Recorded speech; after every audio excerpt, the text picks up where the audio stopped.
Kalau tanya Tuhan jauh ke dekat? Tuhan jauh ke dekat weh?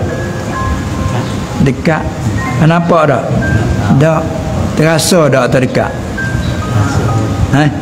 Rasa. Unjuklah rasa kau. Itu dia. Kalau tanya nampak tak Tuhan tu tak nampak. Tu. Rasa kata Tuhan dekat ketika kita susah. Baru ketika senang lupa terus. Sebab itu kata berlaku kesusahan tu nikmat besar. Bukan bala juga pengen bala baik. Balaan hasana. Allah Ta'ala uji orang mukmin tu rupa ujian serupa dengan tak mukmin rupa, tapi ujian terhadap orang mukmin balaan hasana, ujian yang baik. Tak baik kerana kena susah, doa dengan Tuhan tangan cuba dia nak hubung. Ya Allah, sujud lama, menangis, ingat merayu dengan Tuhan. Dia orang ni tak padu. Dia orang ni dia susah, tak ada macam nak padu dah. Pergi situ, pergi sini kak. Ya Allah, tak ada wala manja wala malja'a. Tak ada dah tempat aku nak manja. Nak manja dulu, manja dengan mak pak tak ada belaka dah. Manja dengan keluarga aku dah tak ada dah. Pakak beci berlaku aku. Tak ada dah ya Allah tempat aku nak manja.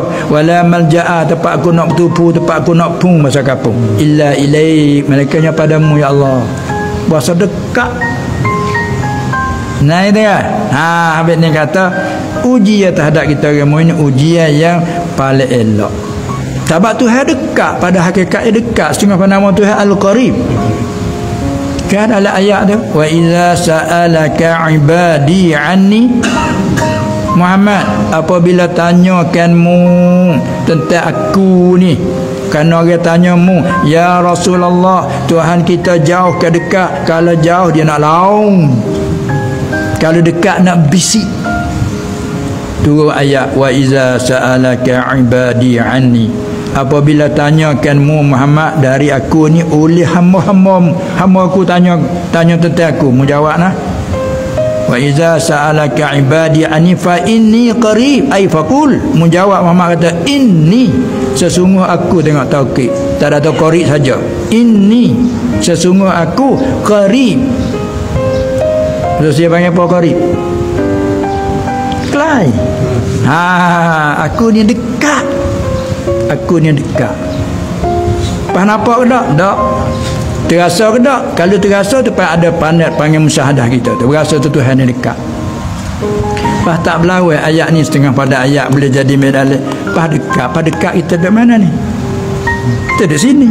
Dia di bumi. Tuhan dekat. Pas dekat dia arah yang mana? Kan nak mahanya pasal dia arah. Ada arah dekat ke jauh? Jauh. Tuhan ayat tu dia qarib. Ada ayat lain pula, wa nahnu aqrabu ilaihi minkum. Dah kata kan? Min hablil warid. Tanya ayat tu dia dekat. Ayat tu kata kami lebih dekat daripada urat jemelah. Apa urat jemelah? Urat wadajan. Kalau semelah mutuh luka meri, lama lagi mati. Opak dua urat ni kak jub darah, ni cepat mati. Urat ni lah urat yang terdekat dengan kita, putus ni kak matilah. Aku lebih dekat pada tu lagi. Oh, Hasan ni sekadar qarib dekat. Ni akrab, aku lebih dekat. Soal lagi tanya, pada arah telah mana? Dah arah jauh. Nah, ini menunjuk kata makna zahir tu khayalan kita sebenarnya, bukan dikhanaki. Khayal kita tu juga musyabbihah juga apa tu. Habis al-sunnah kata az-zahir bukan dikhanaki. Nah, Tuhan dekat, sebenarnya dekat. Kira dekat tak dekat, kita terlupa tu dia tahu. Kita terlitah dia tahu. Pas kalau yang jauh tahu mana. Tapi kita tak terasa.